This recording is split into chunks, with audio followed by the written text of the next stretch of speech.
ஏக்கமெல்லாம் உம் சித்தம் செய்வதுதானே. என் எண்ணமெல்லாம் ஏக்கமெல்லாம் உம் சித்தம் செய்வதுதானே.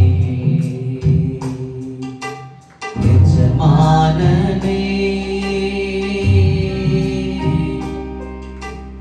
எஜமானனே என் இயேசு ராஜனே, அப்பாவும் சன்னதியில்தான்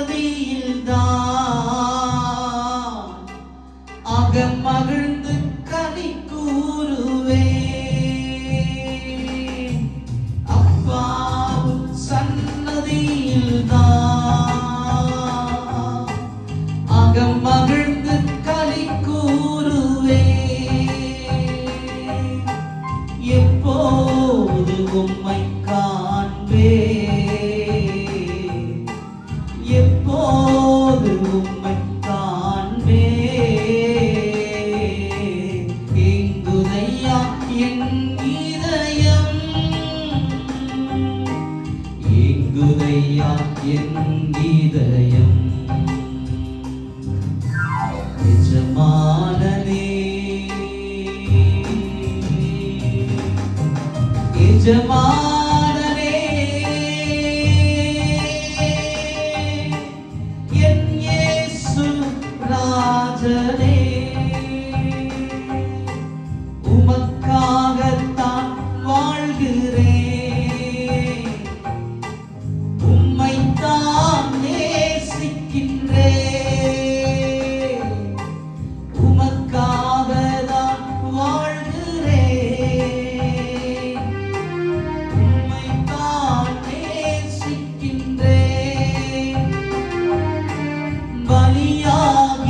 என்னை மீட்டீரே, பலியாகி என்னை மீட்டீரே. பரலோகம் திறந்தீரையா, பரலோகம் திறந்தீரையா. எஜமானனே எஜமானனே என் இயேசு ராஜனே. பரலோக பிதாவே, இந்த காலை நேரத்தில் ஆண்டவரே இச்சமூகத்தில் நாங்கள் நோக்கி பார்க்கிறோம். அப்பா, இவ்வளவு நேரம் உங்களுடைய சமூகத்தில் வந்து நோக்கி துதிக்க, ஆராதிக்க, தொழுது கொள்ள வார்த்தைகளுக்கு நேராக நாங்கள் ஆண்டவரே எங்களுடைய ஆண்டவர் சிந்தைகளையும் ஆத்மாவையும் திருப்புகிறோம். அப்பா, ஆண்டவரே ஸ்தோத்திரம். அப்பா, எங்களோடு பேசுங்க ஆண்டவரே. அடிமை ஒன்றுமே இல்லை, வெறுமையான பாத்திரமாய் நிற்கிறேன் ஆண்டவரே. ஸ்தோத்திரம். முழுவதுமாய் இப்படி சமூகத்தில் தாழ்த்தி ஒப்பு கொடுக்கிறேன் ஆண்டவரே. என்னை மறைத்து எங்களோடு பேசுங்கப்பா. எங்களுக்கு தேவையான வார்த்தைகளை கொடுங்க ஆண்டவரே. இந்த சமூகத்தில் தாழ்த்தி ஒப்பு கொடுக்கிறேன் இயேசுவின் இன்ப நாமத்தில் பிதாவே.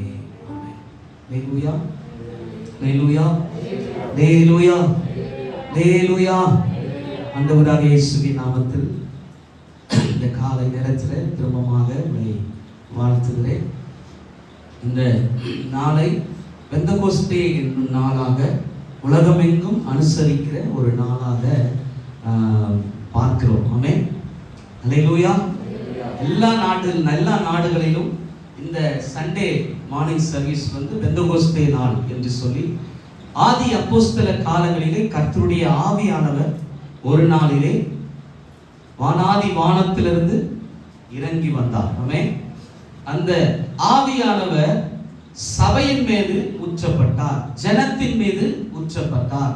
அந்த நாளை இந்த நாளாக அனுசரித்து அபிஷேக ஆராதனைக்குள்ளாகவும் ஆவியானவரை குறித்து இன்னும் வேதத்தின் காரியங்களிலே பேசவும் அனுசரிக்கவும் இந்த நாளை நாம் நியமித்துக் கொள்கிறோம். அல்லேலூயா, ஹல்லேலூயா. அப்போஸ்தலர் எழுதின புஸ்தகம் 2ஆம் அதிகாரம்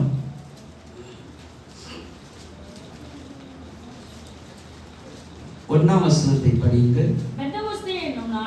பெந்தகோஸ்தே என்னும் நாள் வந்தபொழுது அவர்கள் எல்லாரும் ஒருமனப்பட்டு ஓரிடத்தில் வந்திருந்தார்கள். அல்லேலூயா, அல்லேலூயா.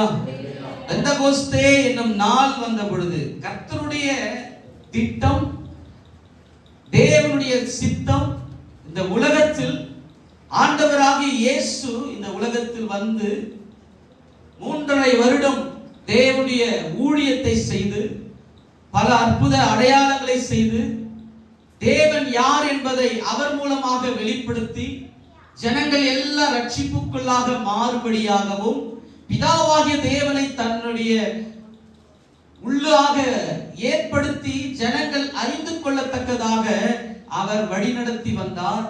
அதற்கு பின்பதாக பரத்திற்கு எடுத்துக் கொள்ளப்படும் பொழுது அவர் சொன்னார், நான் போய் உங்களுக்காக ஒரு தேற்றரவாளனை அனுப்புவேன். அல்லேலூயா, அல்லேலூயா. வேதம் சொல்லுகிறது, வேதத்தில் நாம் பார்க்கும் பொழுது ஆண்டவராகிய தேவன் எல்லா நிலைகளிலும் மனிதனை விட்டு விலகவே இல்லை. ஆமென், அல்லேலூயா. புதிய ஏற்பாட்டு காலத்துல மத்தேயு புத்தகத்திலிருந்து நீங்க பார்த்தீங்க சொன்னா இயேசுவாக இந்த உலகத்துல பிறக்கிறார். இயேசுவாக பிறப்பதற்கு முன்பதாக பழைய ஏற்பாட்டு காலத்துல பிதாவாகிய தேவனாக நம்மை நேசித்து வந்தார். ஆமென், அல்லேலூயா. அவர் நேசித்தது மேல மாத்திரம் இல்ல, இந்த உலகத்தில் இருக்கிற தீர்க்கதரிசிகள் நியாயாதிபதிகளை ஏற்படுத்தி அவர்கள் மூலமாக தன்னை வெளிப்படுத்தி வந்தார். இரண்டாவதாக பார்த்தீங்க சொன்னா இயேசுவாக இந்த உலகத்தில் வந்தார். மூன்றாவதாக அவர் போன உடனே சொல்லிட்டாரு, நான் போயிட்டு ஒரு தேற்றரவாளனை உங்களுக்கு அனுப்புறேன். ஆமென், அல்லேலூயா. அப்ப வேதத்தில் வாயிலாக பார்க்கும் பொழுது ஜனங்களை விட்டு, தன்னுடைய ஜனங்களை விட்டு தேவனாகிய கர்த்தர் விலகவே இல்லை. ஆமென், அல்லேலூயா, அல்லேலூயா.